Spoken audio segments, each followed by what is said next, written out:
नमस्कार. बँक अधिकाऱ्यांसाठी अत्यंत महत्त्वाच्या अशा एका विषयावर आज आपण बोलणार आहोत. कर्ज देखरेख म्हणजेच लोन मॉनिटरिंग. अनेकदा असं वाटतं की कर्ज मंजूर झालं, पैसे दिले की आपलं काम संपलं. पण खरं तर महेश सहकारी बँक पुणे येथील जनरल मॅनेजर श्री जाधव श्रीकांत यांच्या लेखानुसार तिथूनच खऱ्या कामाला सुरुवात होते. चला तर मग ही प्रक्रिया नेमकी आहे तरी काय आणि ती इतकी महत्त्वाची का आहे हे जरा सविस्तरपणे समजून घेऊया. हे वाक्य अगदी मनावर कोरून ठेवण्यासारखं आहे. बँकेची मालमत्ता म्हणजे आपण दिलेली कर्ज, त्यांची गुणवत्ता टिकवून ठेवायची असेल तर कर्ज दिल्यानंतर त्यावर देखरेख ठेवणं हा सगळ्यात महत्त्वाचा टप्पा आहे. हे फक्त एक रुटीन काम नाही, तर ही एक सतत चालणारी प्रक्रिया आहे जी बँकेचं भविष्य ठरवते. त्यामुळे याकडे थोडंही दुर्लक्ष करून चालणार नाही. तर मग हे सगळं आपण आपल्या मनाने नाही करत. यामागे रिझर्व्ह बँक ऑफ इंडियाची म्हणजेच आरबीआयची एक पक्की चौकट आहे. बँकेला होणारे धोके वेळेत ओळखता यावेत आणि त्यांचं योग्य वर्गीकरण करता यावं यासाठी आरबीआयने काही नियम घालून दिले आहेत. आणि ही चौकट समजून घेणं प्रत्येक बँक अधिकाऱ्यासाठी अत्यंत आवश्यक आहे. आता ही जी भाषा आहे ना, SMA 0, SMA 1, ही खरं तर संपूर्ण बँकिंग सिस्टीमची एक कॉमन भाषा आहे. यातूनच आपल्याला कर्ज खात्याची तब्येत कशी आहे हे कळतं. SMA 0 म्हणजे अजून 30 दिवस पूर्ण व्हायचे आहेत पण हप्ता चुकलाय. SMA 1 म्हणजे 31 ते 60 दिवस थकबाकी आहे आणि SMA 2 म्हणजे 61 ते 90 दिवस. लक्षात ठेवा, यातली प्रत्येक पायरी ही एक धोक्याची घंटा आहे. आणि ही आहे ती लक्ष्मण रेषा, 90 दिवस.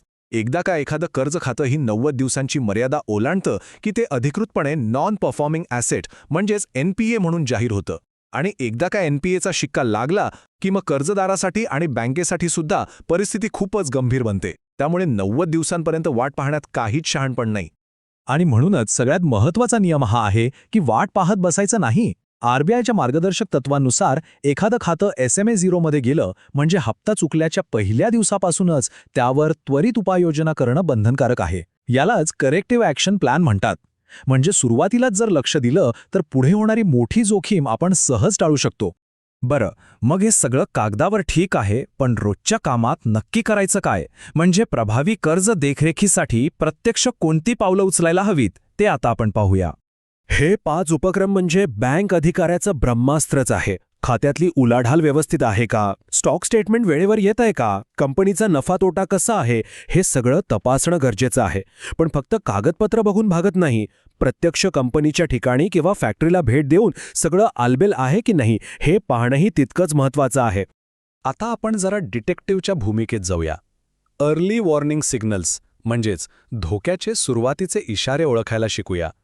हे असे सूक्ष्म संकेत असतात जे कर्ज खातं NPA होण्याच्या खूप आधीच आपल्याला संभाव्य धोक्याची सूचना देतात.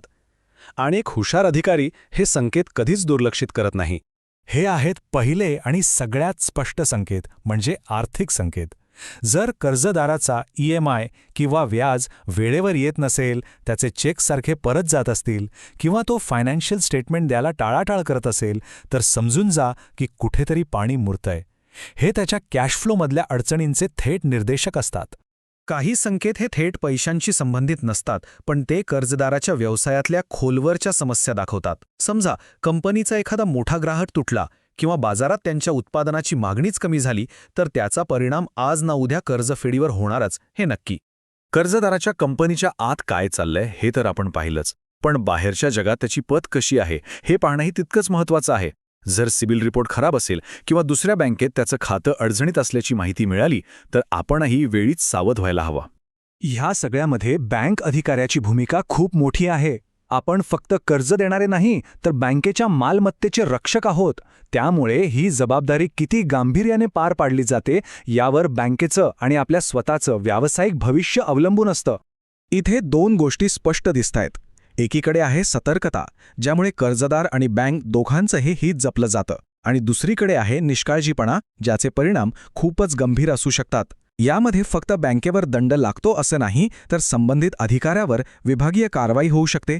प्रसंगी फौजदारी कारवाईलाही सामोरं जावं लागू शकतं. अगदी खरं आहे, नाही का? एखादं खातं NPA होणार त्याच्या वसुलीसाठी धावपळ करण्यापेक्षा ते खातं खराब होऊच नये यासाठी सुरुवातीपासून प्रयत्न करणं हे कधीही जास्त चांगलं. बँकिंगमध्ये तर हा नियम तंतोतंत लागू होतो. आणि आता या चर्चेनंतर आपण सगळ्यांनी स्वतःला एक प्रश्न विचारायला हवा. आपल्या देखरेखीखाली असलेलं असं कोणतं खातं आहे जे असे धोक्याचे संकेत देत आहे? आज मिळालेल्या माहितीचा वापर करून आपल्या पोर्टफोलिओचं पुन्हा एकदा विश्लेषण करूया. कारण लक्षात ठेवा, एक दक्ष आणि सतर्क बँक अधिकारी हीच बँकेची सर्वात मोठी ताकद आहे.